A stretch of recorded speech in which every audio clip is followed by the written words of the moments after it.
오늘 우리에게 주시는 하나님의 말씀은 요한복음 11장 38절부터 44절까지입니다. 이에 예수께서 다시 속으로 통분히 여기시며 무덤에 가시니 무덤이 굴이라 돌로 막았거늘 예수께서 가라사대 돌을 옮겨 놓으라 하시니 그 죽은 자의 누이 마르다가 가로되 주여 죽은 지 나흘이 되었음에 벌써 냄새가 나나이다.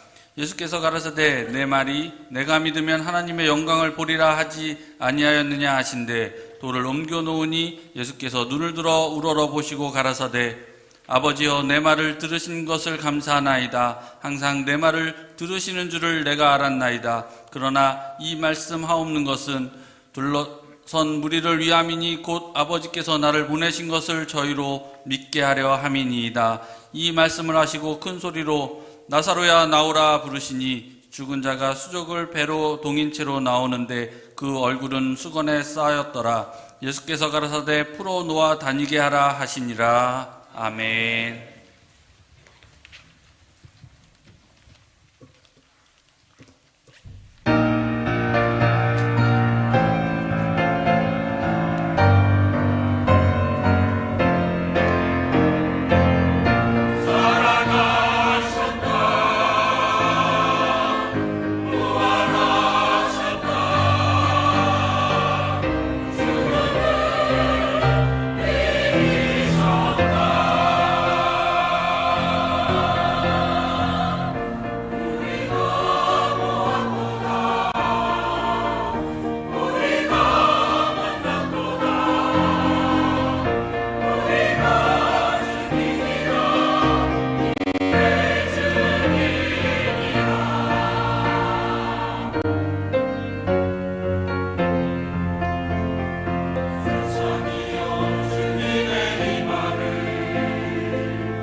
김창근 무학교 원로 목사님께서 하나님의 말씀 선포했을 때 큰 은혜 받으시기 바라겠습니다. 선생님 모시겠습니다. 반갑습니다. 지난 부흥회 때 뵙고 또 만나게 되었습니다. 너무나 반갑습니다. 할렐루야. 우리 예수님께서 죽음을 이기시고 부활하셨습니다. 부활하신 주님의 놀라우신 은혜와 축복과 승리가 우리 모든 성도님들과 교회에 함께 하시기를 간절히 바랍니다. 영국인 전도자 헨리 무어하우스가 시카고를 방문한 적이 있습니다. 그 시카고에서 그 무디 목사님께서 목회하시는 교회에서 월요일 저녁 말씀을 증거하시게 되었는데 만일 성도들의 반응이 좋으면은 3일 저녁을 연속해서 말씀을 증거하도록 그렇게 예정되어 있었습니다. 그런데 그 말씀에 대한 감동과 그리고 또한 반응이 얼마나 뜨거웠던지요. 일주일 내내 저녁 기도회에 말씀을 전하게 되었습니다. 근데 마침 시카고를 떠나 있었던 무디 목사님은 너무나 궁금하셨어요. 아니 도대체 무하우스 전도자가 어떤 설교를 했기 때문에 그렇게 반응이 좋은 거지? 그래서 사모님께 전화를 드렸습니다. 도대체 무하우스가 무슨 설교를 했습니까? 그랬더니 요한복음 3장 16절 한 절을 중심으로 일주일 내내 복음을 전하셨다라고 하는 것입니다. 그리고 무디 하우스 전도자는 예수 그리스도는 하나님의 위대한 선물이다라고 그렇게 계속해서 말씀하셨다라고 하는 것이죠. 하나님께서는 예수 그리스도를 우리를 위해서 보내주시고 십자가에 못 박게 하셨고 그리고 부활하심으로 말미암아 우리에게 구원을 주시고 영생을 주셨습니다. 할렐루야. 참으로 이 말씀이 얼마나 깊고 그리고 강력하게 무디 목사님 목회하시는 교회 성도들에게 전파되었는지 성도들은 너무나도 큰 은혜를 받았습니다. 예수 그리스도는 하나님께서 우리에게 보내주신 위대한 선물인 줄로 믿습니다. 요한복음 5장 24절에 있는 말씀을 보면 내가 진실로 너에게 이르노니 내 말을 듣고 또 나 보내시는 이를 믿는 자는 영생을 얻었고 심판에 이르지 아니하나니 사망에서 생명으로 옮겼느니라고 말씀하고 있습니다. 예수님을 믿게 되어지면은 우리들은 영생을 얻습니다. 믿습니까? 영원한 생명. 죽음을 이기고 부활하신 예수 그리스도를 우리들이 믿게 되어질 때 우리는 영생을 얻게 되고 우리는 사망에서 생명으로 옮겼다고 그랬는데 이 말씀은 완전히 이루어진 것입니다. 예수님을 믿으면 사망 권세 가운데 두려움 속에 살아가는 우리들이 영원한 생명으로 하나님 품으로 옮겨진 것을 믿는 우리 모든 성도님들이 되시기를 간절히 바랍니다. 그러면 예수님을 믿는다는 것처럼 큰 선물이 없는 거죠. 부활절 아침 우리 마음속에 부활하신 예수님께서 우리의 영혼 깊은 곳에 계시는 은총이 가득하게 되시기를 바랍니다. 그러면 우리가 예수 그리스도를 이와 같이 부활하신 예수 그리스도를 우리의 마음속에 모시게 되어질 때 우리는 어떠한 삶을 살 수가 있을까요? 오늘 교회와 그리고 우리 성도들은 이 시대를 향해서 그리고 우리 이 모든 우리 세상에 있는 사람들에게 과연 어떤 것을 줄 수가 있을까요? 바로 우리들이 한국교회가 그리고 또한 우리 성도들이 세상을 향해서 줄 수 있는 것은 어떤 조직이나 어떤 전략이나 그리고 신조나 교리가 아니라 살아계신 예수 그리스도께서 부어주시는 그 사랑으로 능력으로 생명으로 충만해서 그 사랑의 복음을 온 세상에 전하는 것이야말로 가장 큰 것을 전하게 되는 것인 줄로 믿습니다. 그러면 예수님을 모시고 예수님께서 주시는 은혜 가운데 사는 삶은 과연 어떤 것입니까? 첫째로 부활하신 예수 그리스도를 우리는 믿고 주님께서 우리 마음 가운데 계시게 되어지면 참된 기쁨이 넘치는 기쁨이 충만하게 믿습니다. 예수님께서 오늘 부활하시기 전에 한 가지 놀라운 부활의 기적을 행하신 것을 여기 오늘 본문 말씀은 보여주고 있는데 주님께서 사랑하시는 마리아와 그리고 또한 마르다의 가정에 큰 슬픔이 있었죠. 그의 오라비 나사로가 병들어 죽게 된 것입니다. 저들은 절망하고 예수님 빨리 오시기를 간절히 원했지만은 예수님은 나사로가 죽은 다음에야 오시게 되었습니다. 그러나 오늘 우리들이 여기서 중요한 것은 우리들이 모든 꿈을 잃어버리고 모든 소망을 잃어버렸다라고 하는 그 순간에도 우리 주님께서는 우리의 삶 가운데 찾아오신다는 것을 꼭 기억하게 되시기를 바랍니다. 내 생은 끝났어. 나에게 이제 더 이상 소망이 없어. 뭐가 우리에게는 이제 앞이 있겠어? 그러나 그때 우리를 찾아주시는 분은 예수 그리스도이심을 믿으시기를 바랍니다. 주님께서는 슬픔과 절망 가운데 있는 그 마르다를 향해서 중요한 말씀하십니다. 나는 부활이요 생명이니 나를 믿는 자는 죽어도 살겠고 살아서 나를 믿는 자는 영원히 죽지 아니하리니 이것을 내가 믿느냐라고 말씀하셨던 것이죠. 그렇습니다. 오늘 주님께서는 우리에게도 똑같은 것을 물어보실 줄 믿습니다. 내가 부활이고 생명이니 나를 믿느냐고 말씀하실 때 우리 모든 성도님들이 진심을 다하여서 아멘 하고 답할 수 있다면 우리의 삶에는 새로운 시작 그리고 새로운 출발이 있게 될 줄로 믿습니다. 예수님께서는 슬퍼하는 그 마리아 마르다 그리고 또한 유대인들을 보면서 굉장히 마음에 비통히 여기시고 그런 비통히 여기신 것으로 끝나신 것이 아니라 나사로의 무덤으로 가셨습니다. 그리고 또한 슬픔 속에 있는 마르다에게 무덤을 막고 있는 큰 돌을 굴려 놓으라고 얘기를 하죠. 그때 마르다는 너무나도 놀라서 말합니다. 주님, 나사로가 죽은 지 나흘이나 돼서 벌써 썩은 냄새가 납니다. 부패해서 썩은 냄새가 납니다. 참으로 이것은 우리의 인간적인 생각으로 맞는 말이죠. 그러나 주님은 말씀하십니다. 내 말이 내가 나의 말을 믿으면 하나님의 영광을 보리라 하지 아니하느냐. 그래서 그 말씀을 듣고서 큰 돌을 굴려놓았을 때 주님께서는 하늘을 보고 감사의 기도를 드립니다. 아버지여, 항상 나의 기도를 들으신 것을 감사하나이다. 그리고 무덤을 향하여서, 그 굴을 향하여서 주님은 말씀하십니다. 나사로야, 나오라. 죽은 지 나흘이나 되어진 그 나사로를 향하여서 주님께서 말씀하셨을 때 놀라운 기적이 일어나는데, 죽은 지 나흘이나 되었던 그 나사로가 일어나서 나오는 것입니다. 그때 이 마리아와 마르다 그리고 거기에 있었던 모든 유대인들이 얼마나 기뻐했겠습니까? 성도 여러분, 우리의 삶 가운데 나의 모든 삶은 이제 다 끝났어. 나는 어둠밖에 없어, 절망밖에 없어. 그래도요, 주님께서 우리 가운데 오시게 되어지면은 그 놀라운 역사가 일어나며 새로운 출발이 이루어지는 것을 꼭 기억하는 성도님들 되시기를 바랍니다. 오늘 주님께서 우리의 마음 가운데, 우리의 가정 가운데 오면은 이와 같은 새로운 역사가 일어난다라고 하는 것이죠. 정말 이 죽음 앞에서 예수 그리스도께서 죽은 지 사흘이나 되었던, 나흘이나 되었던 그 나사로를 살리신 기적을 보고 크게 기뻐했었던 것처럼 주님을 우리의 마음속에 모시게 되어지면 우리 가운데는 놀라운 기쁨이 오늘도 있게 될 줄로 믿습니다. 그러나 우리들이 참 마음속에 예수를 믿으면 뭐 기쁨이 있고 또 우리들에게 부활이 있고 생명이 있다는 것을 알지만 우리들이 그 기쁨이 마음속에 정말 뜨겁게 일어나지 못할 때가 얼마나 많은지 모릅니다. 그것은 왜 그럴까요?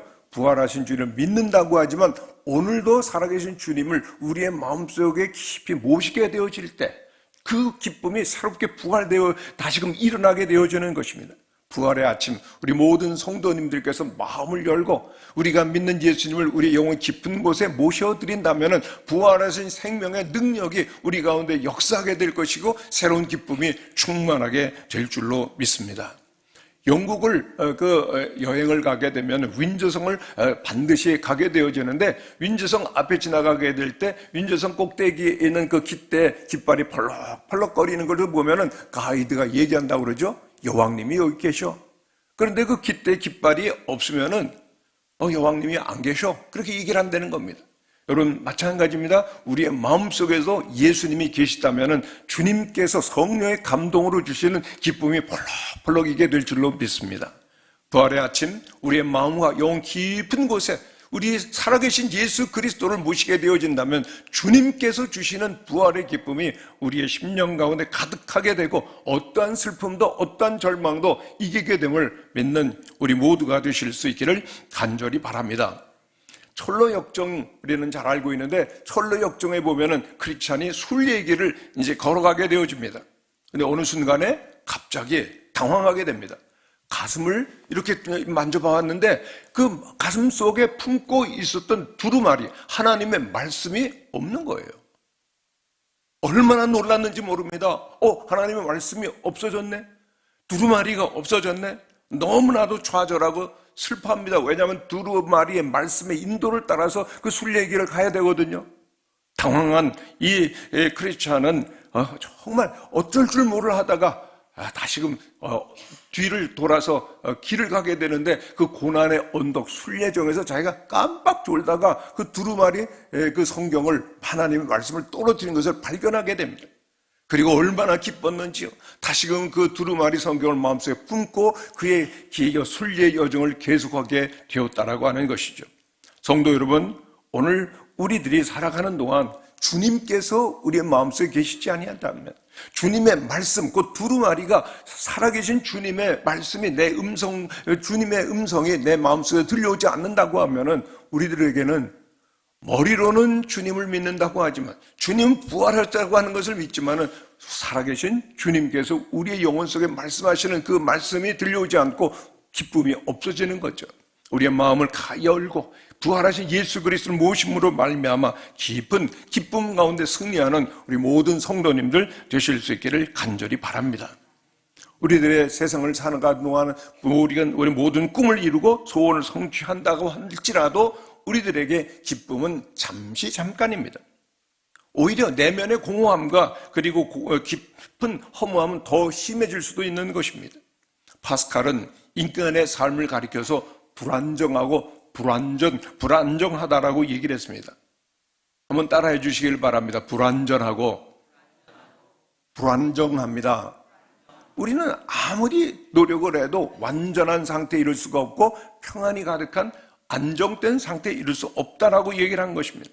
우리는 세상의 명예와 부와 쾌락을 통해서 행복을 계속해서 따라가지만은 어떻습니까? 더 큰 불안과 그리고 더 큰 불행이 우리들 삶에 자리 잡고 있다라고 하는 것을 발견하는 것이죠. 그러면서 파스칼은 얘기합니다. 인간의 본질이 공허함에 무한이다 그랬습니다. 공허한데 허전하고 텅 빈 것 같은데 그것이 무한해서 어떤 것으로도 채울 수가 없고 해결할 수가 없다라고 하는 것이죠. 그렇습니다. 우리 인간은 정말 하나님의 형상으로 되어져 있기 때문에 하나님, 높은 차원의 하나님과 함께 할 때만 우리의 영혼의 그 텅 빈 공간이 채워지게 되는 줄로 믿습니다. 늘 살아계신 하나님 안에서 늘 주님께서 내 안에 계실 때만 가장 큰 기쁨이 있음을 기억하고 주님을 우리의 마음속에 모셔드리는, 오늘도 부활하시고 내 안에 살아계시기를 원하시는 주님을 우리의 마음속에 모시는 우리 모든 성도님들 되시기를 간절히 바랍니다.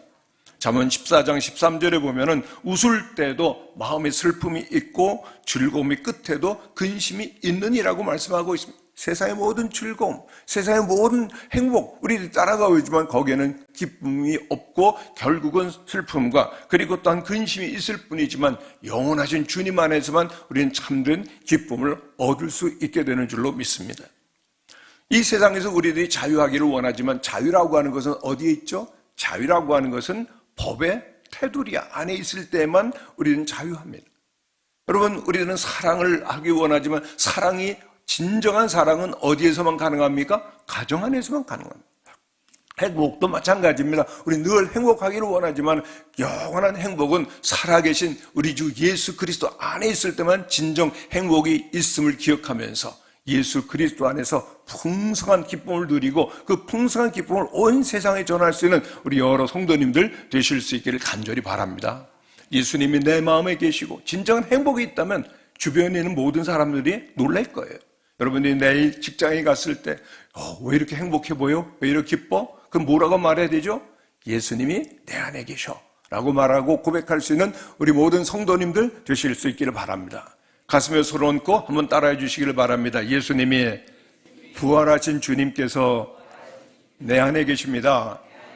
아멘이십니까? 그때만 우리들은 최고의 기쁨을, 최상의 기쁨을, 끊어지지 아니하는 기쁨을 세상 사람들이 줄 수 있는 가장 행복한 사람이 되는 줄로 믿습니다. 두 번째로 우리가 부활하신 주님을 만나게 되어지면은 예수님을 진정으로 예배하며 사랑하며 그리고 또 그 사랑을 나누는 자가 될 것입니다. 마태복음 28장에 보면은 예수님께 부활하셨다는 소식을 우리들이 듣게 되는데 여인들이 예수님께 그 마지막으로 향유로 부어드리기 위해서 무덤가에 가게 된 놀라운 장면을 보게 되죠. 무덤이 열려져 있는 것입니다. 그리고 또한 예수님이 시신 없고 천사들을 통해서 부활하셨다, 예수님 부활하셨다라고 하는 소식을 듣때 그들은 너무나 놀랐습니다. 이 놀라운 소식을 제자들에게 전하러 가는데 그들 앞에 예수님이 나타나셨습니다. 마태복음 28장 9절에 보면 예수께서 그들을 만나 이르시되 평안하뇨라고 질문하십니다. 부활하신 주님을 만난 이 여인들은요, 그 자리에서 엎부러집니다. 그리고 그 발을 붙들고 경배했다고 그랬습니다. 여러분, 우리들이 오늘 부활하신 주님을 정말 만난다고 하면은 우리들의 반응은 무엇일까요? 우리는 주님 앞에 엎드려 경배하게 될 줄로 믿습니다. 두세 사람이 내 이름으로 모인 곳에는 나도 그들 가운데 있다고 하셨는데 부활하신 주님께서 오늘 이 자리에 계신 줄을 여러분 믿으십니까? 그렇다면 우리들 마음을 정말 낮추고 엎드려서 주님을 경배해야 되는데, 이 경배한다라고 하는 단어는 헬라어로 프로스퀴네오라고 하는 단어를 쓰는데 그 단어는 엎드리다, 절하다, 부복하다, 경외심을 가지고 예배하다라고 하는 의미가 있습니다. 부활의 주님, 이 자리에 함께 계시고 영광을 받으시길 주님 앞에 우리 모두 엎드려 마음과 뜻과 정성을 다해서 가장 귀한 것으로 예배드리는 우리 모든 성도님들 되실 수 있기를 간절히 바랍니다. 그러면 주님께서는 이렇게 말씀하십니다. 정말 나를 믿느냐? 나를 사랑하느냐? 나를 예배하느냐? 우리는 아멘 하고 대답하면 주님 그런 말씀하실 겁니다. 너희가 나를 사랑하고 정말 나를 예배한다면은 이제부터는 나를 사랑하는 마음으로 네 이웃들도 좀 사랑해라. 옆에 있는 사람들도 사랑해라. 오늘 예배드리고 와서 여러분들이 가정에서 그리고 또 일주일 내내 세상에서 해야 될 일은요, 부활하신 주님의 사랑을 마음속에 모시고 주님을 예배하는 마음으로 모시고 우리를 만나는 모든 사람들을 정말로 사랑해야 되는 겁니다. 아멘이십니까? 전승에 의하면은 알타반이라고 하는 제4의 박사가 있다라고 합니다. 우리 동방 박사 세 사람 생각하잖아요. 그런데 전승에 의하면 알타반이라고 네 번째 박사가 있었다는 겁니다. 이 사람도 천문학자로서 하늘의 별을 보고 연구하는 사람인데 메시아가 오셨다고 하는 그 큰 별을 보고서 너무나 기뻐서 이제 예수님을 찾아 나가려고 하는 겁니다. 근데 세 명의 박사와 만나기도 했는데 조금 늦었어요. 박사들은 떠났고 그 자리에 그 병든 한 유대인을 만나가지고 자기가 가지고 있었던 보석을 꺼내서 주기도 하고 그리고 치료도 해주었습니다. 그리고 예수님을 이제 만나러 가게 되는데 늦은 거 아니에요? 예루살렘에 도착해 보니까 예수님께서는 벌써 애국으로 피난을 가셨어요. 그 다음부터는 계속해서 예수님이 계신 곳을 이 알타반은 찾아서 이렇게 순례를 하게 되어지는데 그만 이 시간이 오래 지나가게 되고 나이가 들었습니다. 70 후반이 되고 병도 몸도 약해졌고 그리고 또한 그 보석들도 점점 없어지게 된 거예요. 그런데 어느 날입니다. 예루살렘 골고다로 갔는데 갑자기 어두워지더니 십자가에 못 박혀 계신 예수님을 보게 된 겁니다. 그토록 평생 찾았던 예수님을 그 골고다에서 만나게 된 겁니다. 그리고 그 예수님과 딱 눈이 마주쳤어요. 그랬을 때 이 알타반은 너무나 마음이 고통스러웠습니다. 정말 가장 귀한 보석으로 우리 주님을 드리며 예배드려야 되는데 보석도 다 없어진 거거든요. 자기는 몸이 너무나도 아프고 그리고 늙고 보잘것 없는 상태에 있었던 거거든요. 슬피 나는 아무것도 가진 것이 없어 드릴 것이 없으면 예배드릴 것이 없습니다. 그리고 울고 있는데 주님의 음성이 들려옵니다. 알타반, 너는 내가 줄일 때, 내가 목마를 때, 내가 병들고 내가 옥에 갇혔을 때, 내가 헐벗었을 때 나를 도와주었구나. 지극히 작은 자 한 사람에게 한 것이 곧 내게 한 것이니라.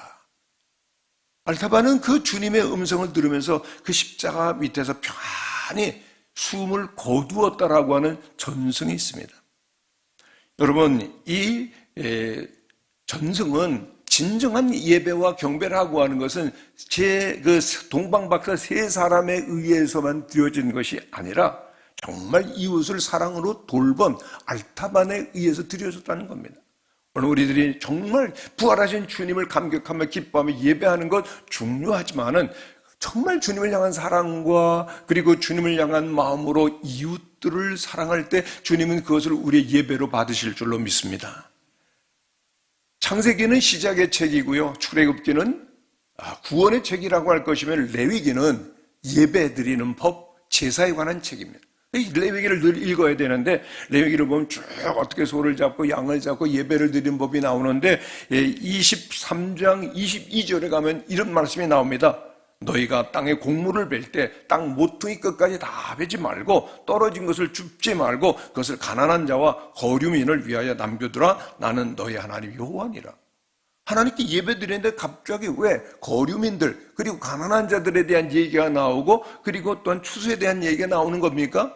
추수할 때 끝까지 다가둬서 너만 나가지 말고 가난하고 외로운 고아들과 약한 과부들과 그리고 병자들에게 사랑을 베푸는 것을 하나님께 예배로 받으시겠다라고 하는 것입니다. 오늘 우리 예배는 우리 삶으로 이어져야 된다는 것이죠. 사랑으로 이웃들을 돌볼 수 있는 우리 모든 성도님들 되시기를 바랍니다. 경주에 가면요 12대에 걸쳐서 200년 동안 만석군으로 알려져 있는 최부잣집이 있습니다.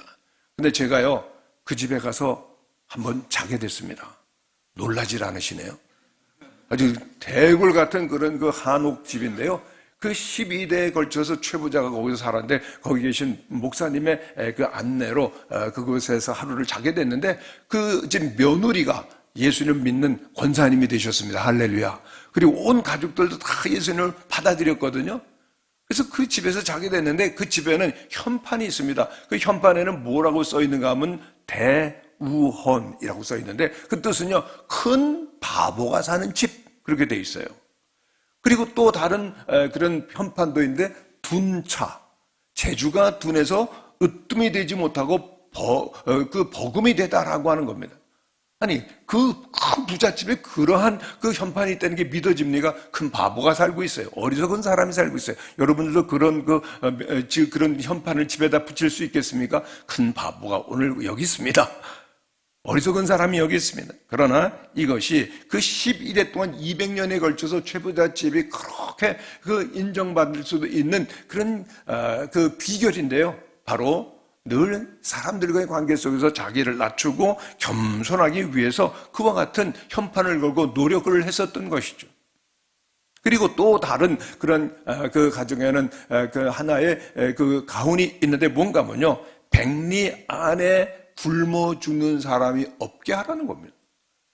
백리면요 40km입니다. 경주 시내 전체를 말하는 것이라고도 할 수가 있죠. 우리 최부잣집이 있으면 얼마나 우리들만 부자가 되는 것이 아니라 이 지역에 있는 모든 사람들이 다 굶어 죽지 않고 잘 살게 하라. 최부잣집의 가훈이라는 겁니다. 19세기 말에는 밀란이 많이 일어났고 그리고 또한 가난한 사람들이 부자를 공격하는 일들이 많았는데 이 경주 최부잣집에는요 오히려 이 곳 주민들이 다 보호해줬다는 겁니다. 진실한 사랑으로 시작된 관계가 서로를 보호해주는 관계로 지켜진 것이죠. 우리들이 진정한 사랑을 나누고 부활하신 예수 그리스도의 은혜를 나눈다면 이런 일이 우리들 가운데도 있게 될 줄로 믿습니다. 노자가 한 말입니다. 7개 이상의 물건을 소유하면 그 물건들이 당신을 지배하게 된다. 물건들이 우리를 지배해요. 우리가 주인이 되는 게 아니라.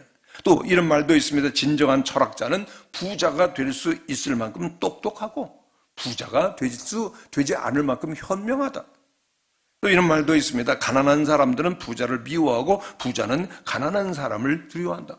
오늘 물질주의 세계 속에서 물질이 사람들에게 들어오게 되어지면, 직장인들에게 들어오게 되어지면, 심지어는 가족 안에 들어오게 되면, 친족 안에 들어오면 어때요? 물질 때문에 원수가 되어지는 일이 얼마나 많이 있습니까?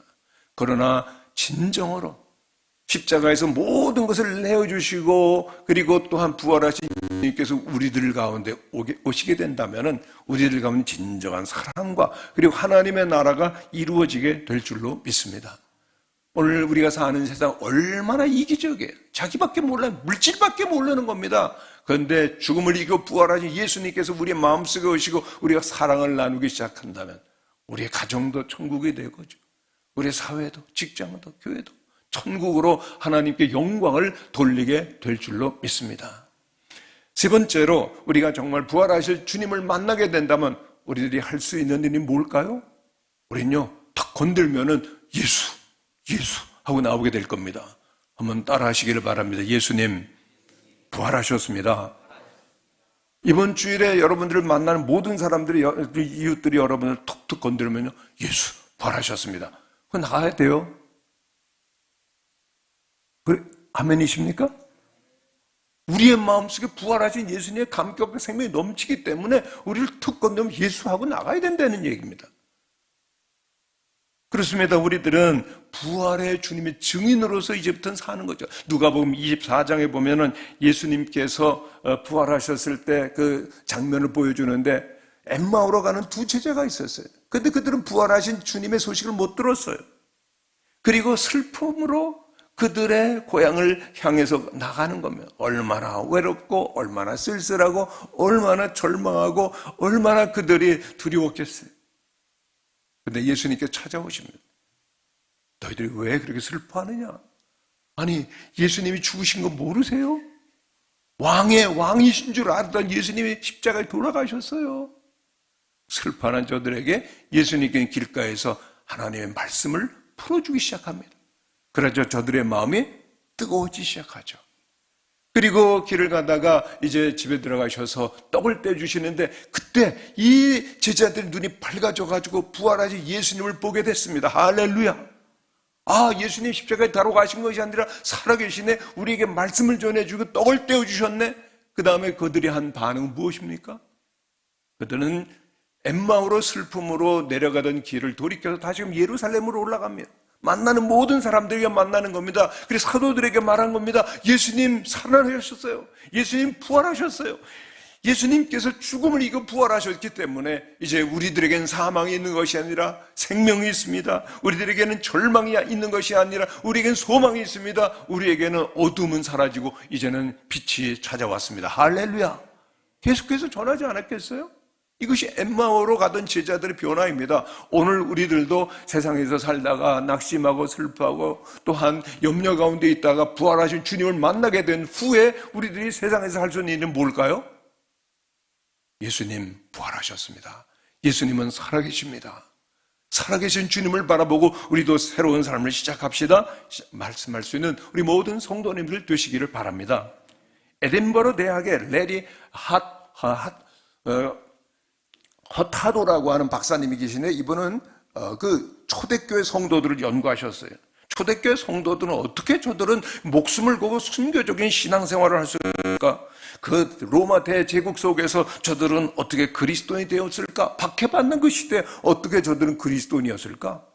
여러분, 초대교회 당시에는요, 예수님 믿는다고 교회 나간다고 어떠한 사회적인 유익을 전혀 받을 수 없었어요. 오히려 손가락질 당하고요, 오히려 박해를 받았습니다. 그런데도 어떻게 저들이 예수님을 믿는 그리스도인이 되었을까? 어떻게 기독교가 그렇게 일어날 수 있을까? 허타도 박사님 너무나 궁금했거든요.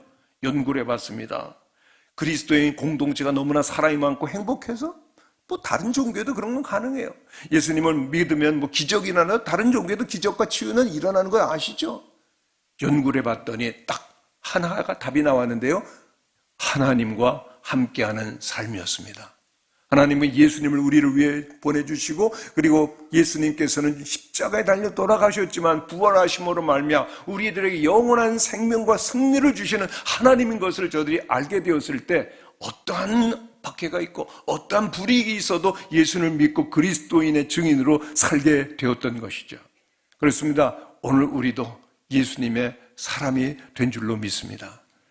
우리에게 진정한 생명을 주시는 예수님 우리들이 모심으로 말미암아 우리는 하나님을 아버지라고 부르게 되었고 그리고 우리는 하나님의 자녀가 되었기 때문에 이제는 어디를 가든지 하나님께서는 나를 사랑하시고 또한 주님은 나와 함께 계십니다. 예수님은 부활하셨습니다. 증거할 수 있는 우리 모든 성도님들 되실 수 있기를 바랍니다. 연세대학교 물리학과에 임성일 교수님이 계시는데 이분은 연세대 물리학과를 다닐 때 도무지 예수님 믿을 수가 없었어요. 그리고 가장 믿을 수 없었던 게 부활이에요. 어떻게 죽은 자가 다시 살아나? 과학도로서 도저히 믿지를 못했다가 유학을 가게 됩니다. 근데 유학 가는데 유학 생활이 어렵고 외롭고 힘들잖아요. 근데 그 유학에 가면은 그 지역에 있는 교회가 많이 그렇게 유학생들을 도와줍니다. 그래서 교회 성도님들의 도움을 받아서 정착을 하게 되고 그래서 빚을 졌으니까 교회를 1년 동안 나가주게 된 겁니다. 근데 1년이 지나면서 이제는 정착이 돼서 교회를 안 나가도 되겠다 그렇게 생각을 했는데 그때부터 이상한 일이 생기는 거예요. 교회 가서요 예배를 드리려고 하면 눈물이 막 나는 거예요. 여러분들도 교회 오면 눈물 막 나시죠?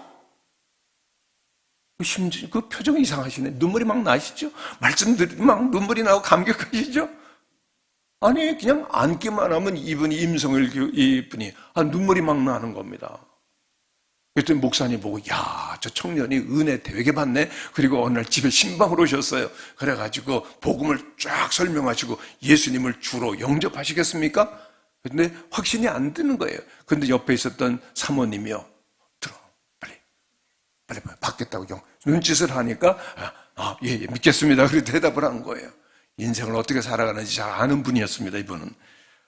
그랬는데 그 다음부터 이제 교회를 열심히 또 다니게 됐는데 어느 날은요 너무나 자신에게 실망하게 된 일이 있었어요. 야, 나 이 정도밖에 안 되는구나. 내가 너 삶을 살아갈 수가 있게 너무나 슬퍼서 눈물을 흘리고 있는데 그때 부활하신 주님께서 영광 중에 나타나시는 겁니다. 그리고 왜 슬퍼하느냐? 너 그러기 때문에 내가 필요한 것 아니니? 주님께서 만나주신 겁니다. 그 다음부터는요, 와, 예수 그리스도께서는 죽음을 이기고 부활하신 주님이 맞네? 그리고 복음을 증거하게 돼 전도를 하게 된 겁니다. 자기처럼 예수님을 믿기 어려운 과학도들에게 계속 복음을 증거하다 보니까 마음이 뜨거워져요. 감격에 넘쳐요. 그래서 어느 날 소원 기도를 했습니다. 하나님, 저를요 모든 이 과정을 마치고 제 모교 연세대학에 가서 교수가 되게 하신다면 저는 교회를 개척하겠습니다. 자기도 모르게 소원 기도를 했어요. 엄청난 그런 소원 기도를 한 거 아니에요? 그런데 기도가 무섭습니다. 정말요 모든 그 과정을 마치고 어느 날 보니까 연대 교수님이 되어 있는 거예요. 근데 한동안은 아무런 생각 없이 지내다가 어느 날 교정을 걷는데, 비 오는 교정을 걷다가 와, 내가 교회를 개척하겠다고 그랬네. 그래서 정말 그 신촌에다가 교회를 개척하게 됐습니다. 근데 이분이 잘못 생각한 건지는 모르겠지만은 목회라는 게 얼마나 어려워요? 또 교수로서 학문의 세계를 또 걷는다는 게 얼마나 어렵습니까? 학문과 목회, 교수직과 목회, 이거 계속하는 너무나 힘들었어요. 어느 날은요, 기도회를 인도하는데 금요일 저녁입니다. 기도는 안 되고 계속해서 연구하던 물리학 그 숙제만, 그 과제만 계속 생각나니 도무지 풀리질 않는 겁니다. 막 끙끙대고 기도도 안 되고 문제도 안 풀리고 그러는데 주님께서 갑자기 말씀하시는 겁니다. 야, 너는 왜 내게 그 문제를 묻지 않냐? 아, 깜짝 놀랐어요. 아니, 이런 과학적인, 이런 물리학 문제도 주님께 물으라고요? 아, 그래. 내가 모르는 게 있겠니? 내가 다 지었고 다 아느니라. 그래서 정말 주님께 이런 문제는 어떻게 풀어야 됐더니 하나님께 답을 속속속 알려서 풀어진 겁니다. 그러니까 얼마나 기뻤겠어요. 그 다음부터는 더 열심히 그 지성인들에게 또 캠퍼스 안에서 복음을 전하는 사명을 계속하게 되는데, 임성일 박사님은 이렇게 얘기를 합니다. 인간은 영과 육과 혼을 가진 존재로 창조되었습니다. 그래서 제대로 된 학문은 영과 혼과 육을 다 교육하는 것인데, 세상의 지식이라고 하는 것은 자연과 인간에 대해서 혼과 육밖에는 교육을 할 수가 없습니다. 그러나 그것으로는 인생의 목적을 도저히 알 수가 없습니다. 그래서 인간의 영에 하나님을 아는 지식을 함께 교육해야 됩니다. 그렇습니다. 오늘 우리들이 세상에 사는데 필요한 건 많이 있는 것 같지만 정말 가장 중요한 생명과 그리고 우리의 영원한 미래를 알기 위해서는 하나님을 아는 지식, 살아계신 주님을 우리들이 알아야 되는 줄로 믿습니다. 임성일 박사님은 얘기를 합니다. 저는요 정말 어려웠었던 것이 학문과 신앙의 밸런스를 갖는 것이었습니다. 무엇보다도 성령님께 기도하는 골방이 제게는 꼭 필요했습니다. 여러분, 정말 우리들이 신앙인으로서 이 세상 가운데서 살아가기 위해서 가장 필요한 것은 하나님께 기도하고, 그리고 성령님이 우리의 마음속에 계시고 부활하신 주님 믿어지며 그 부활하신 주님을 증거하는 일이라고 하는 것을 기억하는 우리 모든 성도님들 되시기를 바랍니다. 임성일 박사님은 최근에 연세대 최우수 논문 연구자로 지정이 됐어요. 정말 가장 뛰어난 탁월한 논문을 썼다고 그랬는데, 좀 생각해 볼 것은 하나님이 알려주신 거거든요. 우리들도 가능한 줄로 믿습니다. 우리들이 하는 모든 영역 가운데서 주님과 함께하며 주님을 의지하고 나간다면 우리에게는 반드시 승리가 주어지게 될 줄로 믿습니다. 성도 여러분, 오늘 우리들이 부활하신 주님을 만났다면 우리들에게 어떠한 변화가 있습니까? 마음속엔 세상에 줄 수 없는 기쁨이 충만하게 될 줄로 믿습니다. 세상과 바꿀 수 없는 기쁨이 여러분의 영혼 속에 가득하게 되시기를 바랍니다. 그를 위해서 우리에게 필요한 것은, 내가 예수님을 믿지만은 이제는 예수님이 내 안에 계셔야 돼요. 내 영혼을 겸손히 비워드리고 부활의 주님, 부활하신 이 아침에 예수 그리스도를, 부활하신 주님을 우리의 영혼 속에 깊이 모셔드리실 수 있는 성도들 되시기를 바랍니다. 샘물이 콜콜 쏟아 나오는 것처럼 부활하신 주님께서 우리의 마음속에 세상을 이길 수 있는 놀라운 기쁨을 주시게 될 줄로 믿습니다.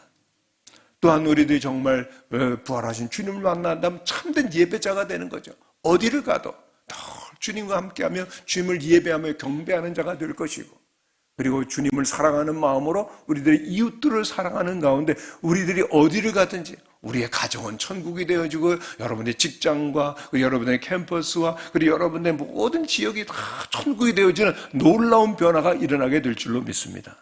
마지막으로 정말 부활하신 주님이 우리의 마음속에 계실 때 우리는 어디를 가도 예수님을 말할 수 있는 주님의 사람으로서 살게 될 줄로 믿습니다. 이번 여러분들이 예배를 마치고 세상으로 가면, 가정으로 돌아가면은 사람들이 여러분 쿡쿡 찌를 겁니다. 너 그리스도인이야? 어디 갔다 와서? 그 우리들은 뭐라 그럴까요? 예전처럼 화내지 마시고 예수님 부활하셨습니다 말할 수 있는 우리 모두가 되시기를 바랍니다. 여러분, 정말 우리들은 위대하신 주님께서 모든 것 되심을 우리들은 간증하는 자들입니다. 세상은 우리들에게 물을 겁니다. 예수면 다냐?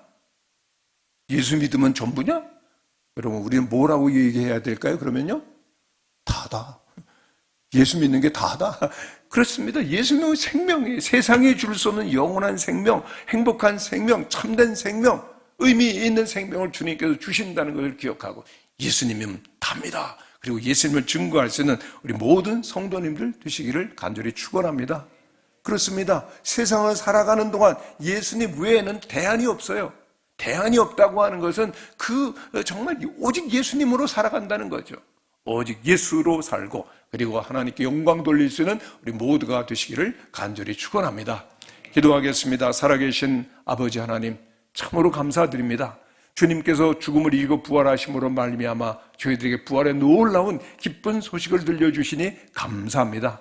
저희 마음속에 예수님을 깊이 모셔드리며 주님께서 주시는 하늘의 기쁨이 가득하게 도와주시고 늘 주님을 바라보며 예배하는 자로, 그리고 주님의 마음처럼 값없이 모든 것을 내어주신 주님처럼 우리들도 나누며 사랑할 수 있게 도와주시옵시고, 그래서 우리들의 삶에는 늘 예수님이 계시고 예수님을 증거할 수 있는 주님의 향기가 가득한 우리 모든 성도님들과 또한 교회가 되도록 허락하여 주시옵소서. 예수님의 이름으로 기도하옵나이다. 아멘.